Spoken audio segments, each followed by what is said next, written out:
जय हिंद बच्चों।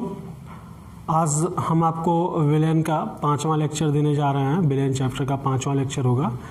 4 लेक्चर आपको इसके पहले हम दे चुके हैं और ये 5वां लेक्चर आपका एक नए चैनल पे अपलोड हो रहा है। Chemistry bye Pankaj sir channel का नाम है। और इसके पहले के जो 4 लेक्चर अपलोड हुए हैं विलेन चैप्टर के, वो आपके अपलोड हुए हैं Saket public school and fun channel पे। तो उम्मीद करते हैं आपने चारों लेक्चर अच्छे से देखे होंगे और आपको समझ में भी आया होगा, क्योंकि आपका कमेंट जो भी आया वो पॉजिटिव कमेंट आया, कोई नेगेटिव कमेंट नहीं था उसमें कि सर ये चीज़ समझ में नहीं आ रही, फिर से समझा दीजिए। ऐसा कोई कमेंट आप लोगों को आया नहीं, तो ये माना जा रहा है कि आपको सब कुछ समझ में आ रहा होगा। उसी क्रम में आज ये 5वां लेक्चर शुरू हो रहा है, लेकिन ये नए चैनल पर जा रहा है। इसका लिंक आपको भेजा जाएगा और आप चैनल को सब्सक्राइब कर लीजिएगा ताकि जो है आपको नए वीडियो की नोटिफिकेशन मिल जाए। क्योंकि कुछ लोगों के कॉल आते हैं, सर जो है नए वीडियो का लिंक भेज दीजिएगा, नए वीडियो का लिंक भेज दीजिएगा। तो अगर आप चैनल को सब्सक्राइब कर लेंगे तो आपको इससे ये फ़ायदा होगा कि जब भी नया वीडियो अपलोड होगा आपको तुरंत जो है नए वीडियो की नोटिफिकेशन मिल जाएगी और आप आराम से अपनी पढ़ाई को जो है कंटिन्यू कर सकेंगे। दूसरी चीज़, आपका 12th का रजिस्ट्रेशन चल रहा है जो कि 5 अगस्त लास्ट डेट था और वो अब 5 अगस्त। चलिए ठीक है, ज़्यादा कुछ ना कहते हुए हम शुरू करते हैं अपने टॉपिक का। आपका जो टॉपिक था जहाँ पे हमने छोड़ा था वो हमने आपको आखिरी रीडिंग पढ़ाई थी, colligative properties of solution. Colligative properties of solution Hindi हमने आपको बताया था विलेन के अणुसंख्य गुणधर्म। ठीक है, अब देखिए विलेन के अणुसंख्य गुणधर्म क्या होते हैं या विलेन का अणुसंख्य गुणधर्म क्या होता है। तो हम पहले आपको इस लेक्चर के पहले हमने आपको बताया था कि सॉल्यूशन के वे गुण जो विलेन में विलेय के कणों या विलेय के मूल प्रभास पर निर्भर करते हैं, कॉलिगेटिव प्रॉपर्टीज ऑफ सॉल्यूशन कहलाते हैं। फिर से सुनिएगा, सॉल्यूशन के वे प्रॉपर्टीज या सॉल्यूशन के वे गुण जो सॉल्यूशन में सॉल्यूट पार्टिकल पर या मोल फ्रैक्शन ऑफ सॉल्यूट विलेय के मूल प्रभास पर निर्भर करते हैं, कॉलिगेटिव प्रॉपर्टीज ऑफ सॉल्यूशन कहलाते हैं। ठीक, अब फिर से देखिए कॉलिगेटिव प्रॉपर्टीज ऑफ सॉल्यूशन कौन कौन शो करते हैं। हमने आपको बताया था पहला आपका होगा ऑस्मोटिक प्रेशर, दूसरा आपका होगा lowering in vapour pressure,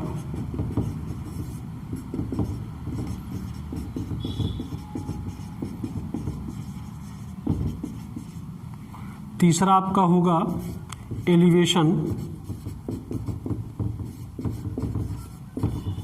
of boiling point और चौथा आपका होगा डिप्रेशन इन फ्रीजिंग पॉइंट। ठीक, ये 4 रीडिंग आपको पढ़ने हैं कॉलिगेटिव प्रॉपर्टी ऑफ सॉल्यूशन के अंतर्गत। Osmotic pressure, lowering in vapour pressure, elevation of boiling point, depression in freezing point. ठीक है, हमने आपको, चलिए इसमें अब आगे बढ़ते हैं। सबसे पहले हम देखेंगे क्या, ऑस्मोटिक प्रेशर देखेंगे। क्या देखेंगे? Osmotic pressure. ये चीज़ें हमने आपको पहले ही बताई थी और हेडिंग में डलवा दिए थे हमने। कहा था हेडिंग आपकी जो अगली हेडिंग होगी क्या होगी, ऑस्मोटिक प्रेशर। तो हम देखेंगे ऑस्मोटिक प्रेशर।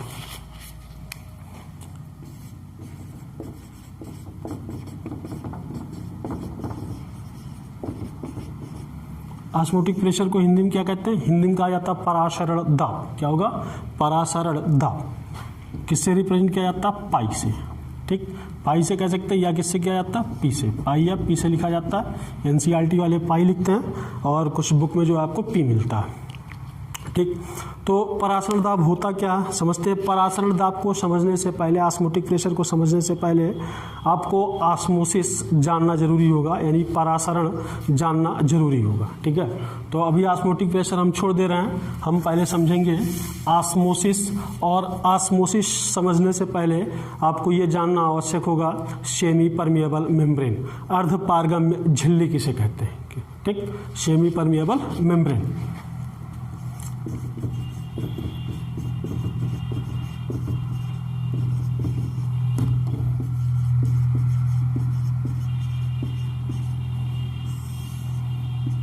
हिंदी होगी आपकी अर्ध पारगम्य झिल्ली। ठीक है। सेमी परमेबल मेम्ब्रेन, हिंदी होगी आपकी अर्धपारगम्य झिल्ली। सेमी परमेबल मेम्ब्रेन क्या होता है? जो बायोलॉजी के स्टूडेंट होंगे उनको पता होगा सेमी परमेबल मेम्ब्रेन क्या होगा। 10th क्लास में बायो में, या फिर कह सकते हैं 9th क्लास में सेल का चैप्टर है कोशिका का, वहाँ पे बताया जाता है सेमी परमेबल मेम्ब्रेन किसे कहते हैं या सेमी परमेबल मेम्ब्रेन क्या होता है। तो ये समझते हैं कि सेमी परमेबल मेम्ब्रेन क्या होता है। ठीक है, जैसे मान लीजिए आपका कोई बीकर है,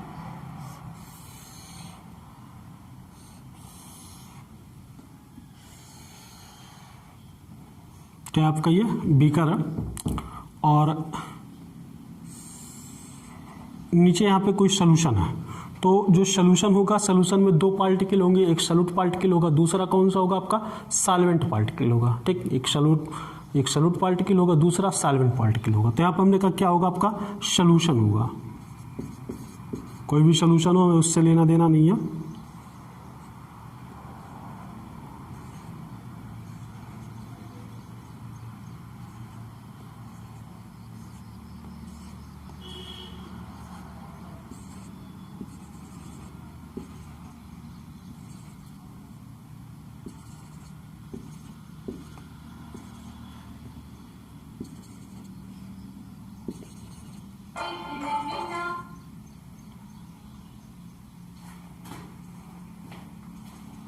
ठीक, देखिए अब क्या होगा आपका सोल्यूशन में दोनों पार्टिकल होंगे, एक तो आपका सॉल्यूट होगा, दूसरा क्या होगा सॉल्वेंट होगा।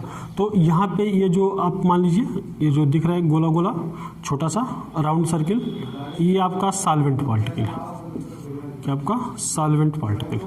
और यहाँ पे जो एकदम ब्लैक दिख रहा है आपको बिंदी टाइप की, वो क्या हो जाएगा आपका सॉल्यूट पार्टिकल हो जाएगा। ठीक, ये सॉल्वेंट पार्टिकल हो गया आपका और ये हो गया आपका सॉल्यूट पार्टिकल। ठीक है, अब यहाँ पे मान लीजिए जो है ये आपका सेमी परमेबल मेम्ब्रेन लगा हुआ,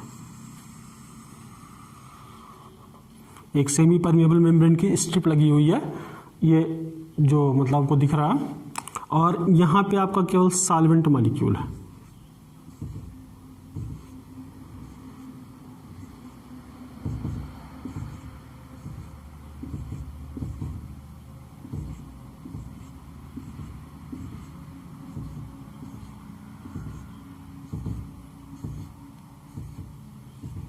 ठीक, क्या यहाँ पे सॉल्वेंट मॉलिक्यूल।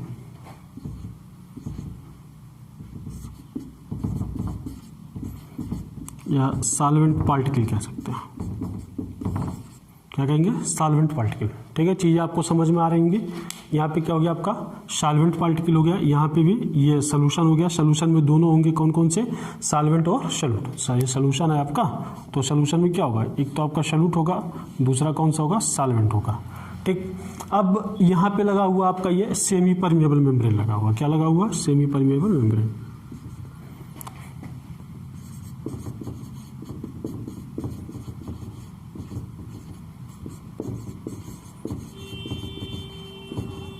ठीक, अर्धपारगम्य झिल्ली लगा हुआ।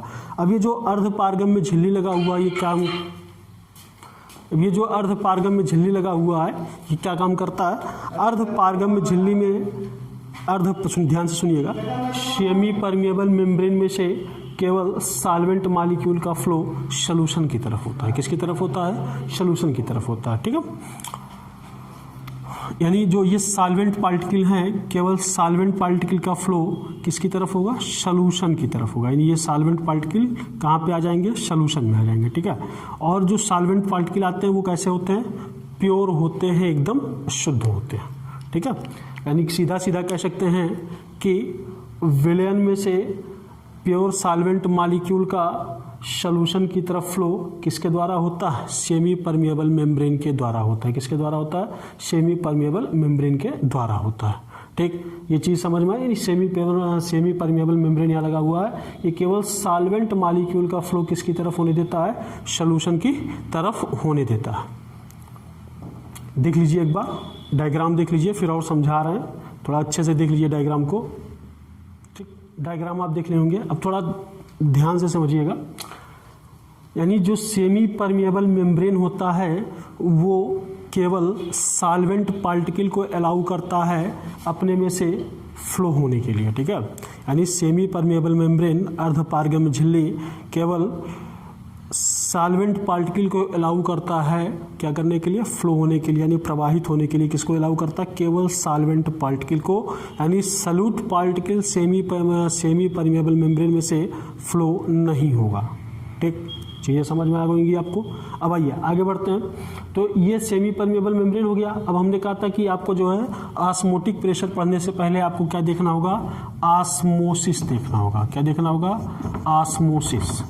ठीक, यानी ये क्रिया जो हो रही है, ये जो चीज़ आपने समझा है अभी, ये कौन सी क्रिया है, ये ऑस्मोसिस है। कौन सा है, ऑस्मोसिस है, परासरण है। कहने का मतलब यहाँ पे सेमी परमेबल मेम्ब्रेन लगा हुआ है, यहाँ पे आपका सोल्यूशन है और ये आपके सॉल्वेंट पार्टिकल हैं, सॉल्वेंट मॉलिक्यूल हैं। यहाँ से सेमी परमेबल मेम्ब्रेन क्या हो रहा है, सेमी परमेबल मेम्ब्रेन केवल सॉल्वेंट पार्टिकल को अलाउ कर रहा है सोल्यूशन में जाने के लिए, सॉल्यूट पार्टिकल को अलाउ नहीं करता है। यही क्रिया क्या कहलाती है, ऑस्मोसिस कहलाती है। ऑस्मोसिस में होता क्या, थोड़ा सा और जान लीजिए, ऑस्मोसिस आपका क्लियर हो जाएगा।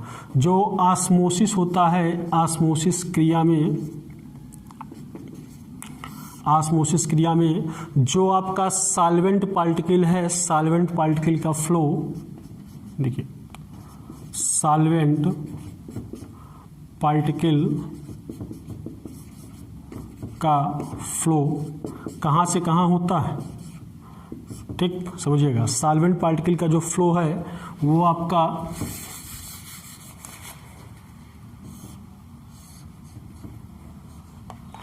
लोअर कंसंट्रेटेड सॉल्यूशन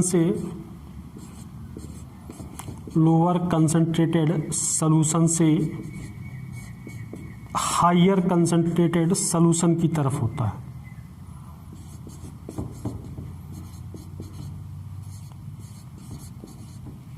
ठीक, लोअर कंसंट्रेटेड सॉल्यूशन से हायर कंसंट्रेटेड सॉल्यूशन की तरफ होता है।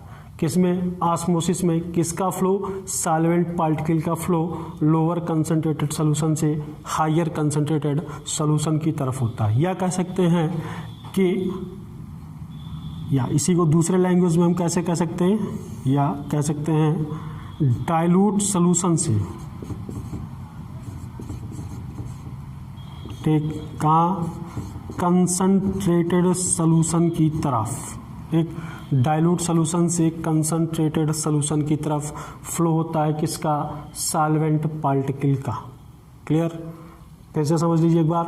जो आपका सेमी परमेबल मेम्ब्रेन होता है उससे केवल सॉल्वेंट पार्टिकल का फ्लो होता है, सॉल्यूट पार्टिकल का फ्लो नहीं होता है। जब हाँ ठीक, सॉल्वेंट पार्टिकल का फ्लो होता है, सॉल्यूट पार्टिकल का फ्लो नहीं होता है। और अगर हम ऑस्मोसिस की बात करें तो ये जो डायग्राम है आपका ऑस्मोसिस को क्लियर कर रहा है। ऑस्मोसिस में क्या होता है, सॉल्वेंट पार्टिकल का फ्लो सेमी परमेबल मेम्ब्रेन के द्वारा कहाँ पे होता है, लोअर कंसंट्रेटेड सॉल्यूशन से हायर कंसंट्रेटेड सॉल्यूशन की तरफ, या डाइल्यूट सॉल्यूशन से कहाँ पे, कंसंट्रेटेड सॉल्यूशन की तरफ। ठीक, चीज़ें आपको समझ में आ रही होंगी। देखिए एक बार और अगेन दोबारा रिपीट कर दे रहे हैं। सेमी परमेबल मेम्ब्रेन केवल सॉल्वेंट मॉलिक्यूल के फ्लो को अलाउ करता है, सॉल्यूट मॉलिक्यूल के फ्लो को अलाउ नहीं करता है। और ऑस्मोसिस में क्या होता है, ऑस्मोसिस में आपका जो सॉल्वेंट पार्टिकल का फ्लो है वो लोअर कंसंट्रेटेड सॉल्यूशन से हायर कंसंट्रेटेड सॉल्यूशन की तरफ होता है, या कह सकते हैं कि डाइल्यूट सॉल्यूशन की तरफ से कंसंट्रेटेड सॉल्यूशन की तरफ होता है। ये चीज़, ये जो डायग्राम है आपका किसको स्पष्ट कर रहा है, किसको क्लियर कर रहा है, ऑस्मोसिस को क्लियर कर रहा है। यहाँ पे आपका ये लगा हुआ है सेमी परमेबल मेम्ब्रेन। क्या लगा हुआ है, सेमी परमेबल मेम्ब्रेन।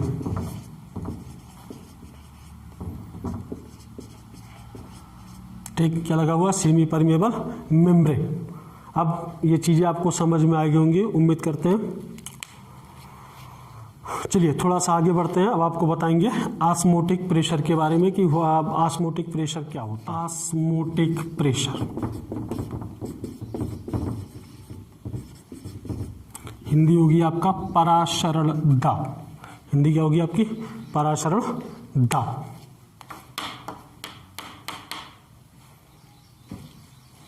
बहुत स्टार्ट करें,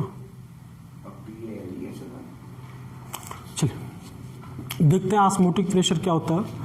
ऑस्मोटिक प्रेशर आपका एक एक्सटर्नल प्रेशर होता है, वाह्य दाब होता है। ये थोड़ा सा बहुत आसानी से समझते हैं। जैसे मान लीजिए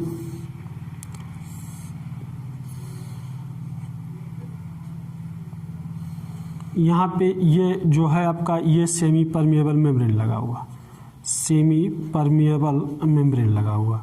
यहाँ पे आपका ये सॉल्यूशन है, ठीक। यहाँ पे आपका सॉल्वेंट मॉलिक्यूल का फ्लो सॉल्यूशन की तरफ होगा,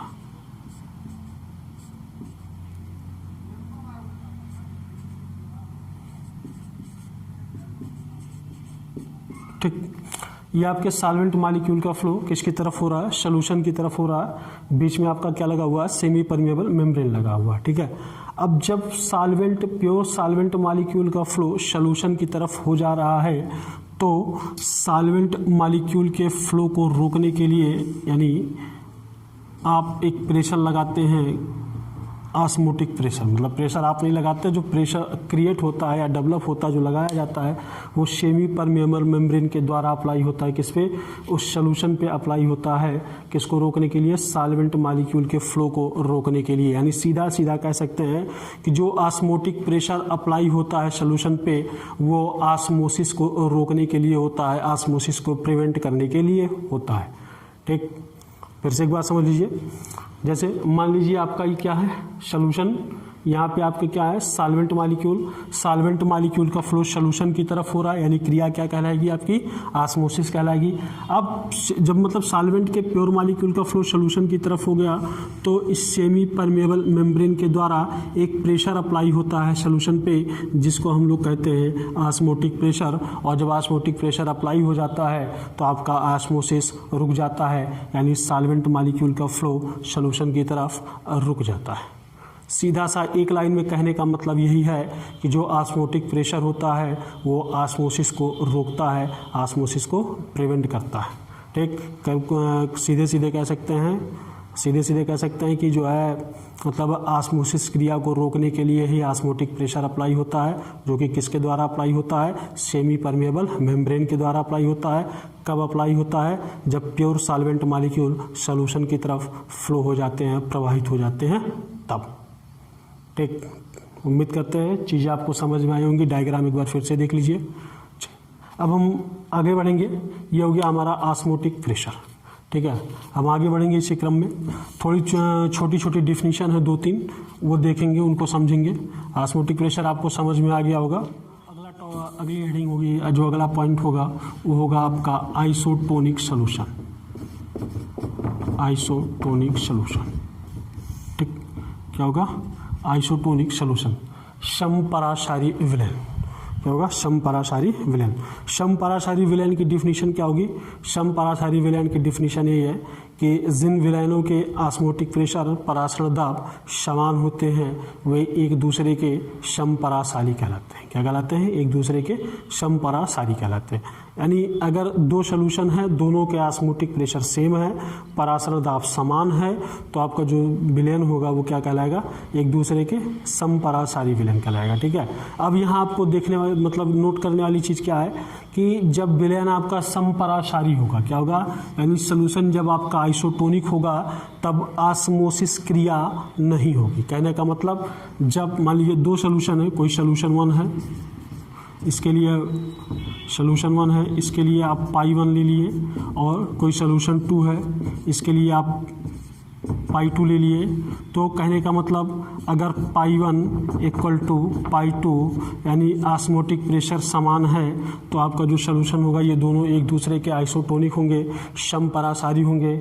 और इस कंडीशन में, यानी जब विलयन समपरासारी होगा तो इस कंडीशन में क्या नहीं होगा, ऑस्मोसिस क्रिया नहीं होगी। क्या नहीं होगा, ऑस्मोसिस क्रिया नहीं होगी, यानी ऑस्मोसिस नहीं होगा, ठीक। परासरण नहीं होगा। याद रखिएगा, ये क्वेश्चन आपसे पूछा जाता है, नेट में भी पूछा जाता है, जेईई में भी पूछा जाता है, पॉलिटेक्निक में भी पूछा जाता है, आपके यूपी बोर्ड और सीबीएसई बोर्ड में भी पूछा जाता है। क्या, ये ऑस्मोसिस कब नहीं होगा, ऑस्मोसिस कब नहीं होगा, जब ऑस्मोटिक प्रेशर समान होगा तो आपका ऑस्मोसिस क्रिया नहीं होगा, ठीक।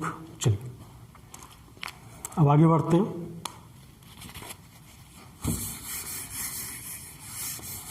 आगे हम पढ़ेंगे परासरण दाब के नियम। परासरण दाब के नियम, law of osmotic pressure,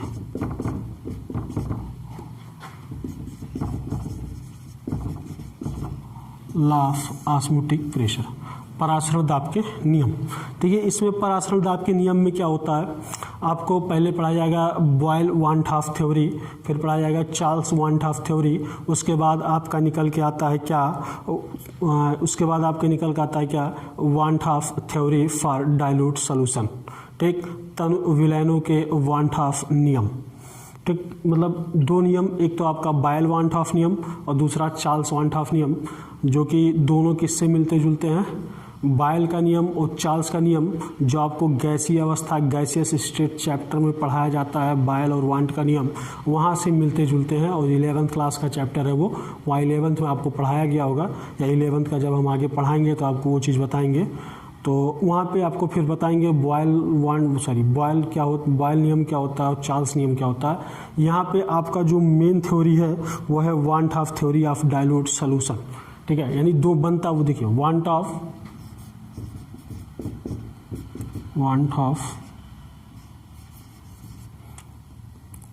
theory of dilute solution, तनु विलयनों के वांट ऑफ नियम, क्या होगा आपका, तनु विलयनों के वांट ऑफ नियम, यानी वांट ऑफ थ्योरी क्या होती है ये हम आपको समझाते हैं। और ये वांट ऑफ थ्योरी या वांट ऑफ इक्वेशन निकल के कहाँ से आता है, ये जो वांट ऑफ इक्वेशन अभी आपका निकल के आएगा, ये हमने आपको बताया कि लॉ ऑफ ऑस्मोटिक प्रेशर, यहाँ पे दो नियम होते हैं, एक तो होता है बॉयल वांट ऑफ थ्योरी, एक होता है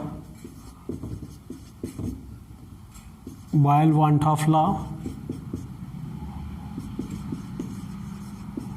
और दूसरा होता है चार्ल्स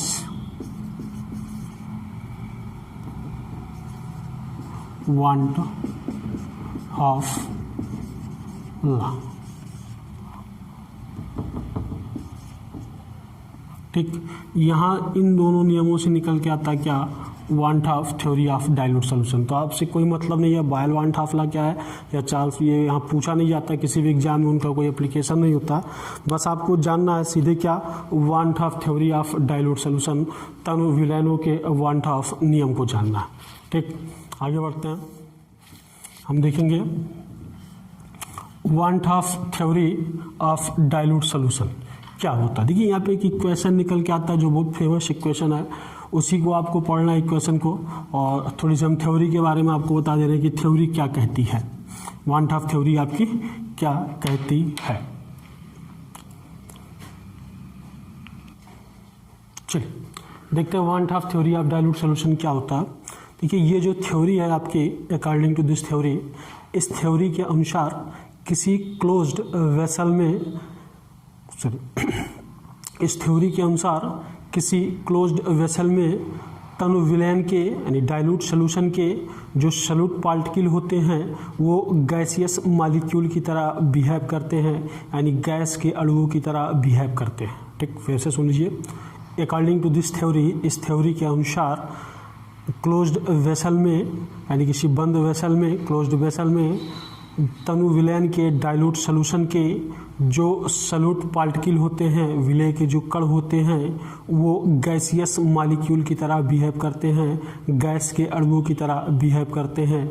अतः डाइल्यूट सॉल्यूशन पे, डाइल्यूट विलयन पे गैस के मतलब जितने भी गैस लॉ होते हैं, गैस के जो नियम होते हैं वो सारे अप्लाई होते हैं। अभी हमने आपको 1 मिनट पहले बताया था, हमने ये कहा था कि आपको गैसियस स्टेट में, गैसीय अवस्था में वहाँ पे बॉयल का नियम और चार्ल्स का नियम पढ़ाया जाता है, और उन्हीं दो नियम से मिलके आपका निकल के आता है क्या, वांट ऑफ इक्वेशन। क्या निकल के आता है आपका, वांट ऑफ इक्वेशन। और जिस तरह आपका गैसियस इक्वेशन होती है, गैसीय समीकरण होता है, उसी तरह आपका होता है want of equation, same equation होती है, कोई डिफरेंस नहीं होता है, ठीक। देखिए गैसीय इक्वेशन मतलब कह सकते हैं वांट ऑफ इक्वेशन, क्या निकल के आता है, वांट ऑफ थ्योरी से फिर से अब निकल के आपका आता है वांट ऑफ इक्वेशन। तो हम लोग देखेंगे क्या, वांट ऑफ समीकरण, वांट ऑफ इक्वेशन। अब आपका जो वांट ऑफ इक्वेशन है, वांट ऑफ इक्वेशन, फिर से सुन लीजिए एक बार। बायल वानथॉफ नियम और चार्ल्स वानथॉफ नियम से आपका बनता है वानथॉफ थ्योरी, किसके लिए? डाइल्यूट सॉल्यूशन के लिए। और उन्हीं दोनों नियमों को मिला करके आपका निकलता है वानथॉफ इक्वेशन। कुछ नहीं है वानथॉफ थ्योरी में, सीधा सा मतलब है कि जो ये थ्योरी है, ये सिद्धांत है, ये कहता है कि किसी क्लोज्ड वेसल में डाइल्यूट सॉल्यूशन के जो सॉल्यूट पार्टिकल होते हैं वो गैसियस मॉलिक्यूल की तरह बिहेव करते हैं। इसलिए गैस के जितने भी लॉ होते हैं, गैसीय नियम जितने भी होते हैं वो सारे यहाँ पे क्या होते हैं? अप्लीकेबल होते हैं, अप्लाई होते हैं। तो आपका जो वानथॉफ इक्वेशन होता है वो क्या होता है आपका? वो होता है PV बराबर nRT। ठीक, PV बराबर nRT। NCERT में आपको लिख के मिलेगा पाई इंटू V बराबर nRT। ठीक, NCERT में आपको लिख के मिलेगा क्या? पाई इंटू V बराबर nRT। ठीक है, अब आइए देखते हैं यहाँ कौन सी चीज़ें क्या हैं। आपका जो पाई होगा इसको हम लोग ऑस्मोटिक प्रेशर कहते हैं। क्या कहते हैं? Osmotic pressure. V जो होगा आपका volume of solution. Volume of solution किस में रखेंगे हम? लीटर में रखेंगे। N जो होगा आपका नंबर ऑफ मोल्स, किसके लिए होगा? ये सॉल्यूट के लिए होगा। ठीक, नंबर ऑफ मोल्स कैसे निकालते हैं? पहले बताया था आपको W/M, weight upon molecular weight. यहाँ पे आपका जो R होता है ये आपका सॉल्यूशन कांस्टेंट होता है। सॉल्यूशन कांस्टेंट होता है। यहाँ पे जो T होता है टेम्परेचर, लेकिन कौन सा टेम्परेचर होता है? एब्सोल्यूट टेम्परेचर होता है।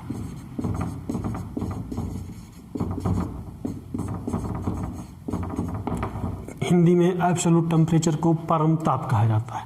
ठीक, पाई आपका ऑस्मोटिक प्रेशर, V क्या होगा? वॉल्यूम ऑफ सॉल्यूशन, विलयन का आयतन, N क्या है? नंबर ऑफ मोल्स, मोलों की संख्या किसके लिए? सॉल्यूट के लिए है। और आपका R क्या है? सॉल्यूशन कांस्टेंट, विलयन स्थिरांक, या फिर T क्या है आपका? Absolute temperature. हिंदी में आप क्या कहते हैं? इसको परम ताप कहते हैं। ठीक, चीज़ें एक बार देख लीजिए।